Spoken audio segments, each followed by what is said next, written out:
Republican party of India ग्रामीणचे नाशिक जिल्हा संघटक भारत शेठ गांगुर्डे यांचे चिरंजीव कृष्णा भारत गांगुर्डे यांना वाढदिवसाच्या हार्दिक शुभेच्छा।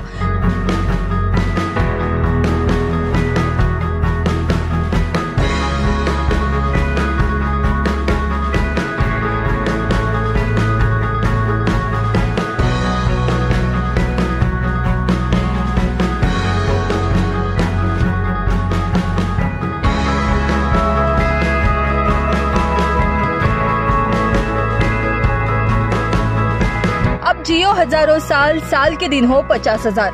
शुभेच्छुक भारत तुकाराम गांगुर्डे, नाशिक जिल्हा संघटक आरपीआय व सर्व पदाधिकारी कार्यकर्ते Republican party of India Nashik जिल्हा।